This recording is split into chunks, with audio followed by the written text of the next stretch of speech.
Hi there, and welcome again to one of our episodes of Your Ideal Path, the Ideal Skills podcast. I'm absolutely delighted today to be joined by Louise Templeton, who has a long history with Ideal Skills actually, and has been a sole trader for many, many years and is currently the chair of IAgSA, and I've got to get this right, which is the Institute of Agricultural Secretaries and Administrators. Is that right, Louise? Correct. Yep, There, absolutely I have correct. been practicing. I have been practicing.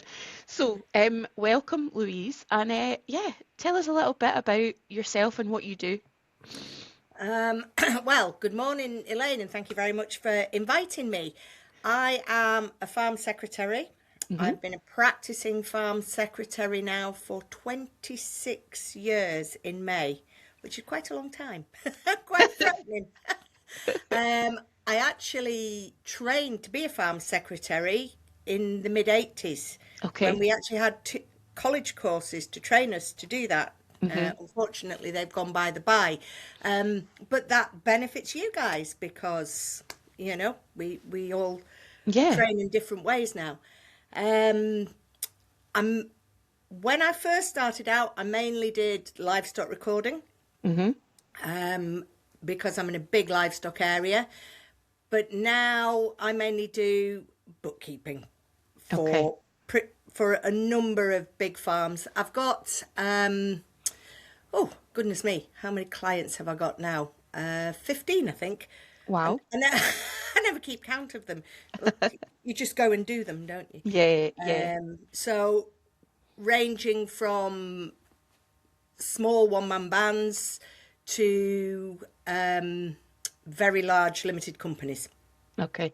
So a bit of everything there. So A bit of everything. you were saying that you trained in the 80s in kind of farm administration and being a Yep. farm secretary.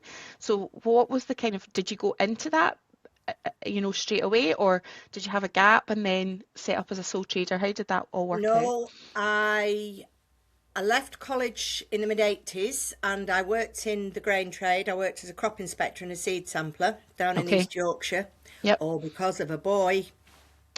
Isn't that so often the way?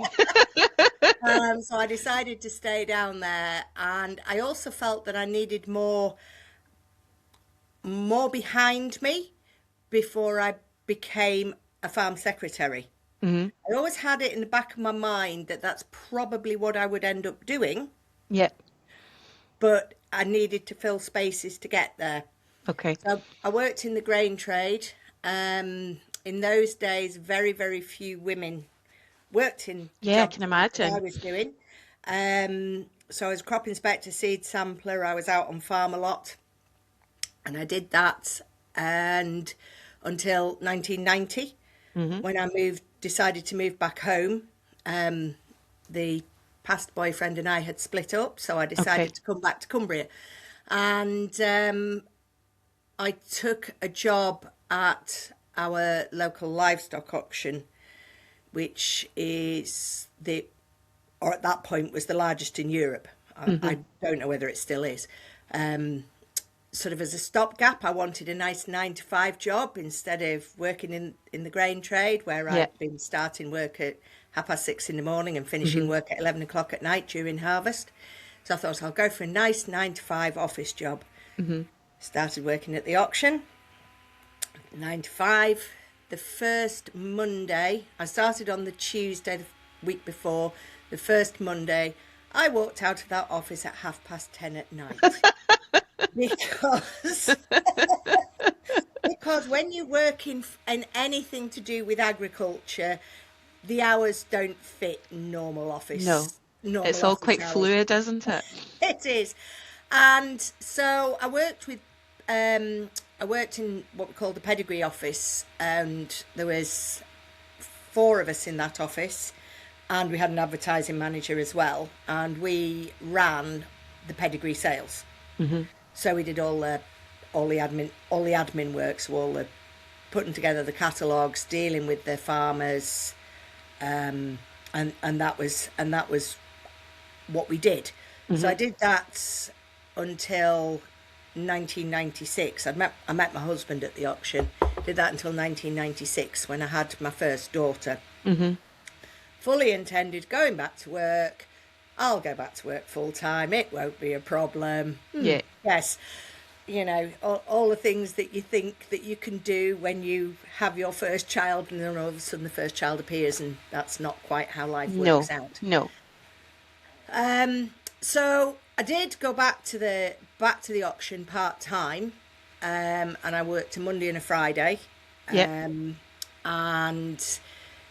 But I wasn't doing the job that I'd been doing previously. But I just worked part time, and I enjoyed it, but it wasn't really fulfilling. Had another daughter. I sat down one day and worked out how much I was paying in childcare and how much I was actually earning, and I think I was coming home with about £3.30 a week. So it really wasn't, when I wasn't really enjoying the job as well. It really wasn't worth doing. So I left, and I thought, well, I'm not quite sure what I'm going to do now. And one of the auctioneers rang me and said, oh, can you give so-and-so a ring? His partner and him have just split up, and she did all the livestock paperwork, and he needs somebody to go and do it. Mm-hmm. Oh, that's not a problem. I can go and do that. That's what I've been doing for the last 10 years. Yeah. So I did that, and I went out, and I was never really that keen on going and doing the bookkeeping side, funnily enough. Mm-hmm. And then, so that was in early 2000. And then in early 2001, I don't know if you can remember, we got hit with foot and mouth. I do remember, yeah. And foot and mouth devastated our industry. And it caused issues right across the board. We were in Cumbria. We were very, very badly hit. Mm-hmm. I mean, my husband was away from home. I think it was 9 weeks, because our garden runs into our next door neighbour's farm. Mm-hmm. And he was away valuing livestock, so there was no way he could come home in case he fetched. Yeah, of course. With him. Yeah. So that wasn't an easy time for any of us. And you had tiny kids as well, Louise. Oh, yeah. Lizzie would have been 2001. Lizzie was 2, and Lucy was 5. Mm-hmm.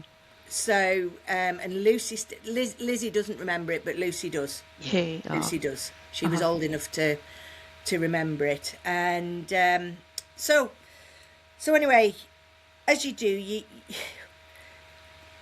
things happen, and you work out a way to earn some money to get by. Mm-hmm. And I had worked with Cumbrian newspapers, as they were then, doing some market research. Mm-hmm. And as it so happened, a job came up to do market research for them. Well, market research for them was brilliant because I could work it around the kids. Yeah, it was flexible. And so I happened to be in Penrith on this Saturday afternoon, knocked on this guy's door, and it had a chat, and it turned out that he worked for a company called Promar. Mm-hmm.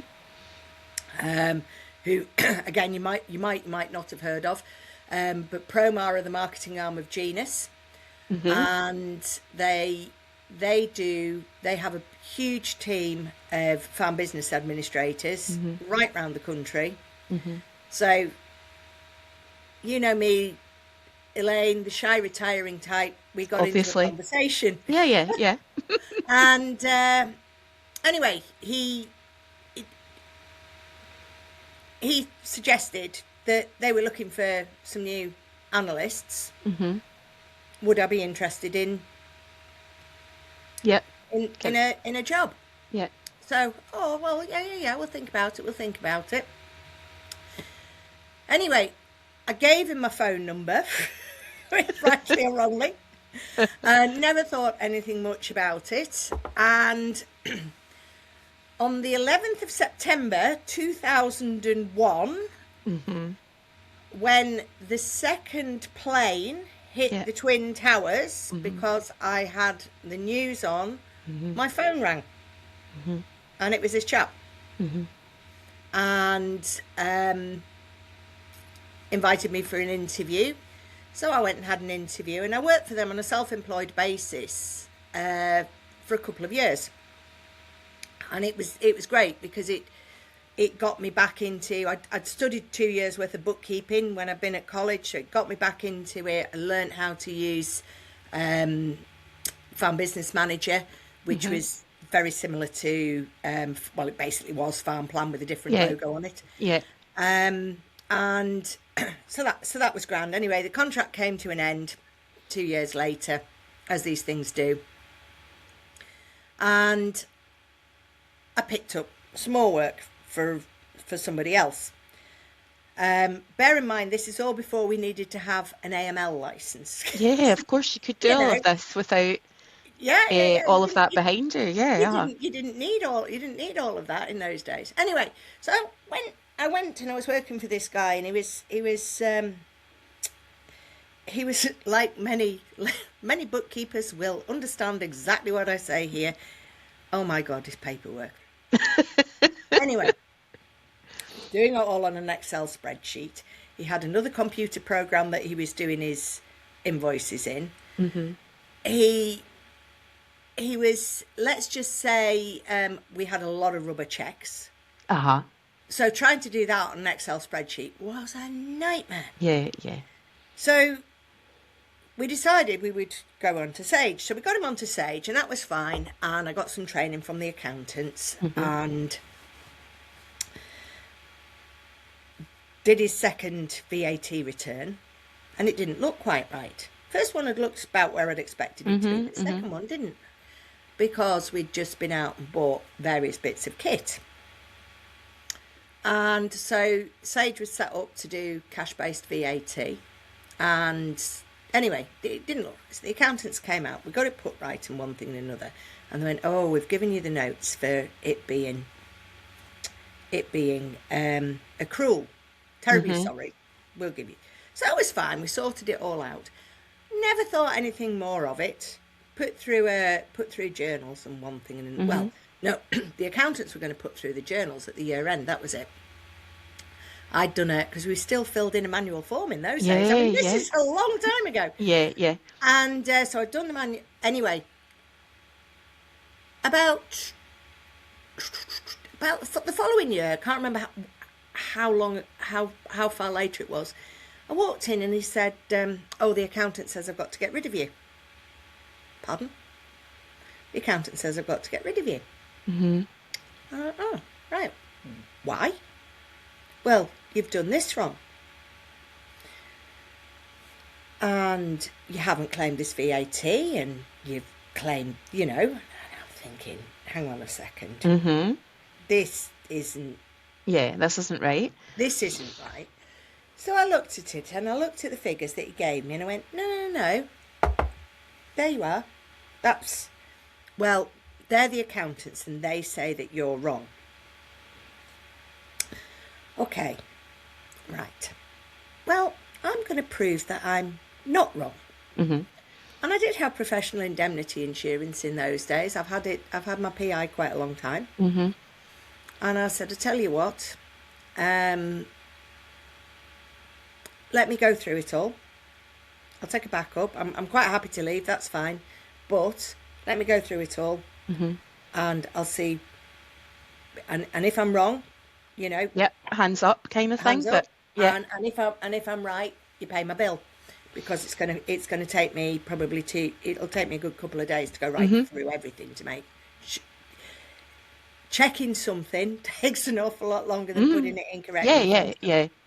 So anyway, needless to say, went through, did an Excel spreadsheet, and I went, no, I'm right. Sent it to the accountants, and they went, oh yeah, you're right, we're wrong. No apology, no nothing. And I thought, but I kind of felt on the back foot, because they were the accountants. Yeah. They were God. Yeah. I was merely a bookkeeper.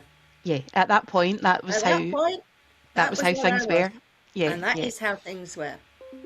So I did some research and I looked for some bookkeeping courses because actually I was quite enjoying doing my bookkeeping, even though it Uh-huh. wasn't something I'd ever thought about Yeah. going down that, and I was enjoying it. So, and that led me to Ideal Schools. Yeah, because I think you first did a course. I think the first course you did with us was what, about 2012, something like that? It could Was it even have earlier been than that? earlier. It was. I think it might have been earlier. Because I think that's maybe all we've got in the system for you. It's maybe been the previous system that you were on. Yeah, yeah. I'd have to go right Yeah, back. Um, but anyway, and that was where it led to. yeah, And so I met Brian and Scott virtually on the telephone in those days. yeah, exactly. And then I was very lucky to be invited. I met Gary and June. They came and did a one of their summit things that they used to do around the country. Oh, a kind of roadshow thing. So this is Roadshow, Gary. yeah. This is Gary and June Carter Gary and from June the Carter ICB. from Yeah, ICB. yeah, So I met them, and anyway, again, being the shy and retiring type, a bit like Gary, really. Gary emailed me and invited me down to London, and I became one of the founders of the ICB Council, yeah. which and I can't think how long I was on council for. 2 or 3 years anyway, and I actually met Al, as in Yeah, Scott's Al, dad, Scott's in dad. those Yeah, days, the founder of because Ideal the Schools. Yeah, founder of Ideal Schools, because Al was also one of the yeah, founders of the ICB council, and I suppose from there I've kept in touch right the way through. yeah, Right the way through my career, and I've done various bits and pieces of training with you yeah, over the last few years. yeah. I do have one sitting on my shelf that I really need to. I'm not even going to mention it. I wasn't even going to bring it up. But yeah, it's so that's Yeah, so that's absolutely fascinating. So I think it sounds like in a lot of these kind of crux turning point moments in your life, the fact that, as you say, you're a shy and retiring type has stood you in good stead. I think it has, yeah. I mean, it's actually partly through ICB that I ended up being involved on IAgSA Council. I've been a member of IAgSA since I started Yeah, in 2000. yeah, I was actually a member of IAgS, as it was in those okay, days, okay. when I was at college. So it's I've been involved with them for 40 years. Yeah, quite a while, I was going to say. That's a bit frightening. It's our 60th next year. I was going to say, so tell me, because you've actually, I don't even need to be here, quite frankly. You've taken me in the direction I was going to, which was to ask you about IAgSA and how that all came about. So you're the chair at the moment, and I it's going am to the be, chair. yeah. So Yeah, and we have a great team, great council. you I really know. do have some really good people working Yeah, in yeah. that team, don't you? We were just at the conference in February and really, really enjoyed it. It's always really well put together and loads of interesting speakers and things like that. Yeah, So, yeah. no, it's Did just, Did you come in on the Saturday morning with the HR lady? no, I didn't see that one. Oh, We that's a were, shame. was that a really good one? That was excellent, and we did what colour you were, and I'm sure Oh, that you'll yeah. be really shocked that I came out as red, which was the bossy one. But I was Yeah, also the adventurous one as well. yeah, yeah, yeah. And it was one of those that actually I'm probably pretty equal on both. But when she went right through it at the end, and she went, and if you're this, and if you're this, you become unemployable. And I've said that I'm unemployable for years. So yeah. Well, there's a reason some people end up working on their own, isn't there? As so, you set up on your own to do your own thing because you like to run your own show. Yeah. That's Yeah. that's fair enough. But it's not that Yeah. you don't work collaboratively across lots of different areas, Louise, you know. No, I do, and I'm lucky.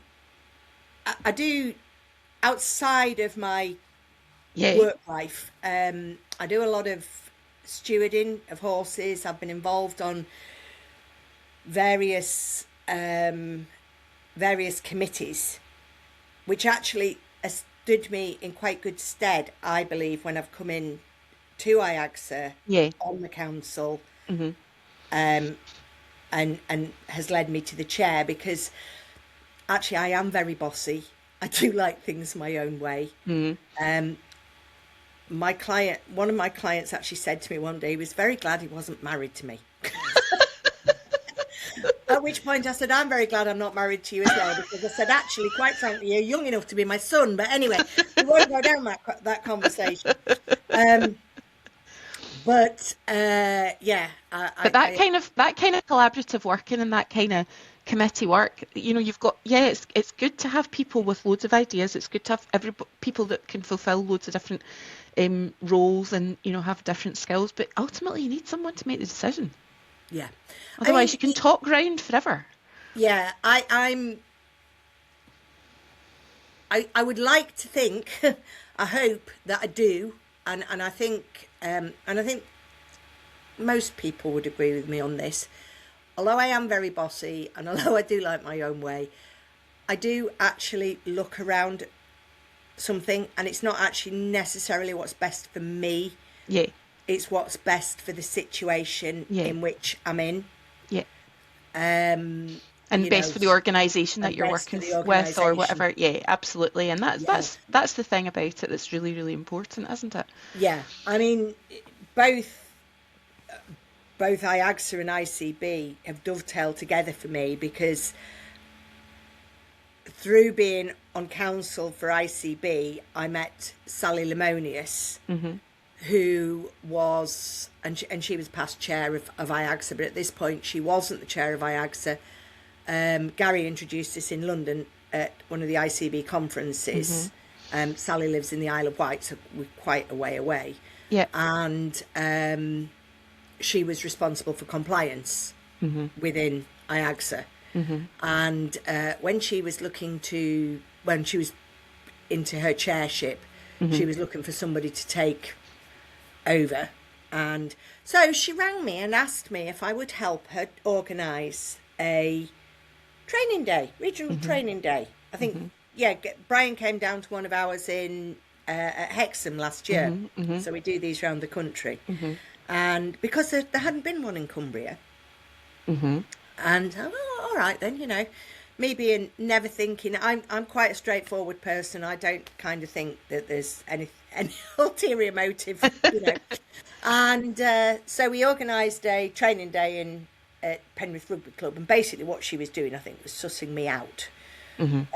as to whether I would be a good fit. Hmm. And so she then invited me, I think, a year later. Would I come onto council? Would I Hmm. be interested in coming onto council? So I've been a member of the council, a voted on member since 2019, but Hmm. a co-opted member since 2018. Hmm. Hmm. Hmm. So it's a good, And I've been oh, responsible for the compliance side. yeah, it's a big responsibility. It is. Hmm. It is. And most people think it's really boring. Not a lot of people find compliance interesting, but I quite like rules and regulations. Hmm. Hmm. Not necessarily because I'm a real stickler for rules and regulations, but if I've got rules and regulations, I've got a framework, and I know how Hmm. far I can go Hmm. Hmm. and how far. Yeah. So I hate things that don't have a framework, which is probably why I like bookkeeping. Yeah, because you've got that moment of, yeah, that all fits, that's worked out, that's given me Yeah, what I thought it was going to give me. And there is a satisfaction in that, I think. And actually, I think I'm hearing this more people, the more of these that we do, people that get involved in bookkeeping who maybe thought that they wouldn't. It's something they've either fallen into or ended up in, or they've started doing it and discovered they like it. are actually, a lot of people say I thought it would be quite dull, but actually I really enjoy it. Yeah, yeah. You know, they do get satisfaction from it, they find it fulfilling. I think knowing what I know now, I wish I'd done it 10 years earlier. Hmm. I wish I'd gone into accounting, and I wish I'd become a forensic accountant. Hmm. Hmm. But that's just one of those things that, but my father was an accountant, he was a chartered accountant, and my youngest daughter is one exam off being a chartered accountant. Okay, okay, So, okay. So obviously in the blood. so it's obviously in the blood, yeah. Yeah. Yeah, it must be. So what's IAgSA planning for its 60th anniversary? I cannot believe that that's 60 years it's coming up We to. actually, not really sure just yet.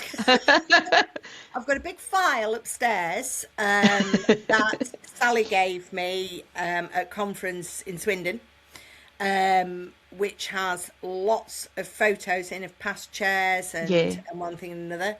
Um, so I need to go through that. Council aren't running conference next year. Okay.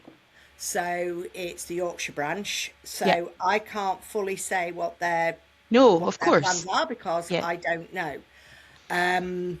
But it's one of those things that's next on the list. Yeah. Yeah. We've got last year's conference out of the way. Now we can start Yes. looking forward. Yeah. 60 years is a big deal though. It is a big deal. 50 years is a big deal, a very big deal, and ICB are 30 years. That's right. This year. So yeah, I mean it's 60 years is a big deal, and when you look back at the history of where IAgSA came from, even 60 years ago, people needed their paperwork doing Yeah, on of course they files. did. Yeah, of course they did.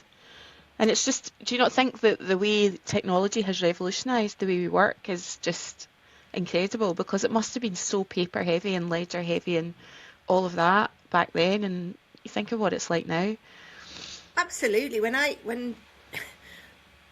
was at college, we trained with something called the Green Book. Hmm. So it was the NFU Green Book, and it Hmm. was huge. It was probably bigger than A3. Hmm. And you opened it up, and it had page after page after page of different types of things. So you could do the VAT in it, you could do gross margins in it, you could do P&L. It was all fan recording was all in this one book, Hmm. and basically it was a computer program on a piece of paper, Yeah, yeah. and that was what it was. Hmm. And then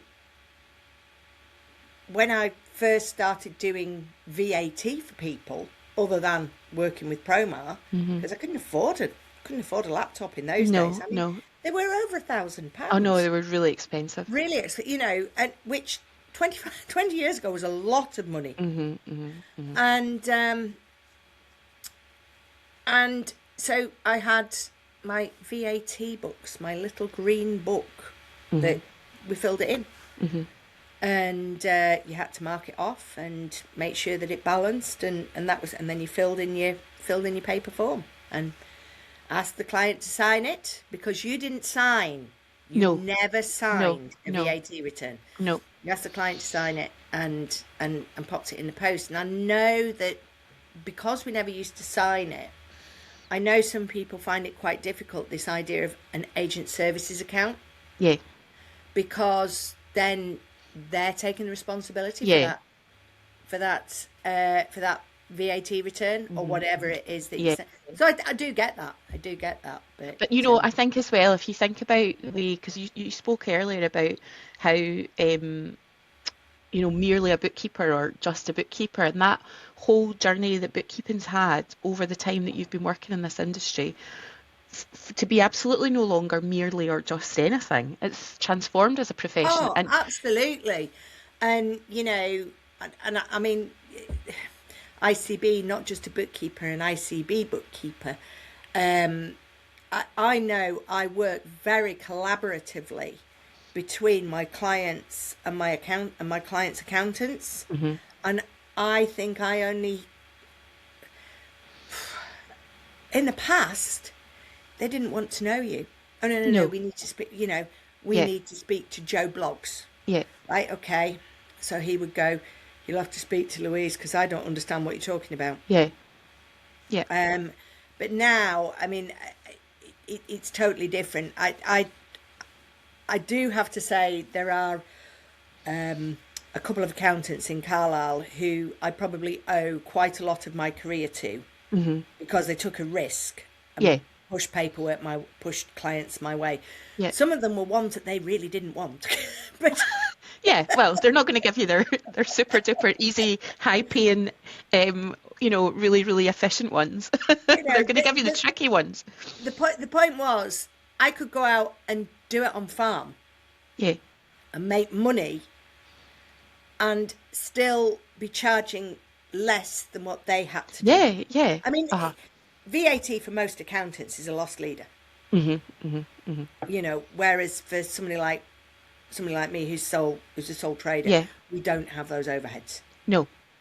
And I think that, what you were talking about with the HMRC thing and the kind of, being the agent, the person that's signing off and things like that being a bit of a mindset shift for perhaps some bookkeepers and people who are, farm administrators. But I do think it's indicative of the value that people hold bookkeepers in now, the way the profession is viewed. And I think, that it can only be a good thing really for the profession going forward. Well, it's viewed as a profession now, Elaine. Yeah. It's not just, I think in years gone by, people did bookkeeping for pin money. Yeah. Or for peg money, or whatever part of the country you lived in. You all had the but I think gone are the days where you did the books for your husband's business, be it a farm, be it a plumber, be it an electrician, and then you went and you did your next door neighbours for her husband's business. Yeah. For a bit of I remember going to a farm, was looking for a farm secretary, and I went out, going back quite a few years, and it was £15 an hour then. It was a lot of money in those days. Yeah. And anyway, but I mean, even then, it wasn't. I'm going back probably about 2010. It wasn't massive, it wasn't a huge amount of money then. Anyway, he wanted this and he wanted this done and that done and the other. So I went and had a chat with him, and he said, and I'll pay you £4.95 an hour. And I went, thank you very much. You can find somebody else. Yeah, absolutely. I mean, it's just, that's unbelievable, isn't it? Yeah. So I had that one. I had somebody else who I was doing the books for, but he would come and he would want this done and that done. No, can't do that. No, can't do that. No, can't do that. And he actually got rid of me because I was too straight. And I think that I always feel is a real. I'm actually pleased. Yeah, that's a good thing. That's a good thing. That was. I mean, I do the job properly. Yeah. If I can claim it, I will claim it. If I can't, I won't. Yeah. Don't ask me to do something that's not right, because, but my clients know that. Yeah. And all my clients want the job done right. Of course, yeah, that's it. You've got the right clients then. And they've got the right bookkeeper. They've got the right person, working with them. So that's a great endorsement, really, isn't it? Yeah. That he didn't want to continue working with you. Listen to you, as you know, and we said this was going to happen. We could just continue chatting, and we probably will actually when I stop recording.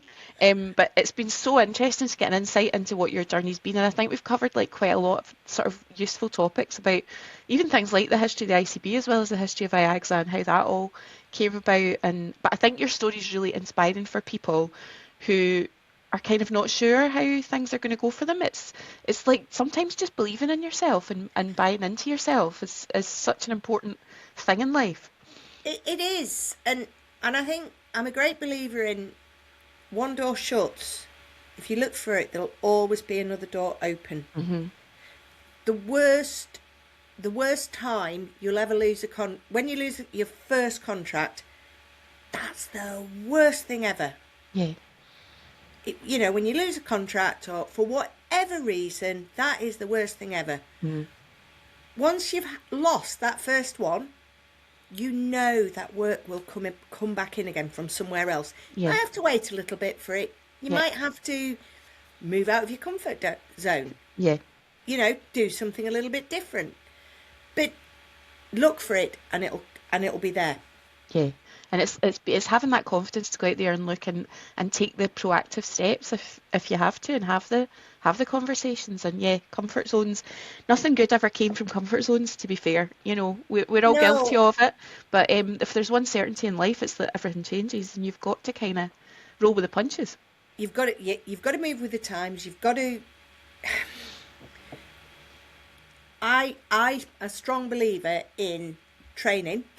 Yeah, And no, absolutely. I'm not just saying that because I'm sitting talking to Yeah, you, Elaine.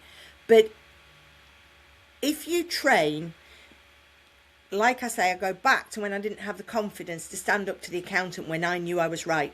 yeah, Having that knowledge base gives you the confidence yeah, that what you're doing is correct. If you've yeah, got that confidence, you'll move forward. yeah. No, that's brilliant. I think that's a great place for us to finish today. Thank you so much for talking to me. It's been really, really interesting. And yeah, there's nothing quite like training to give you that knowledge and to give you that Yeah. confidence. Thanks Yeah. so much, Louise. Thank you very much, Elaine. Thanks.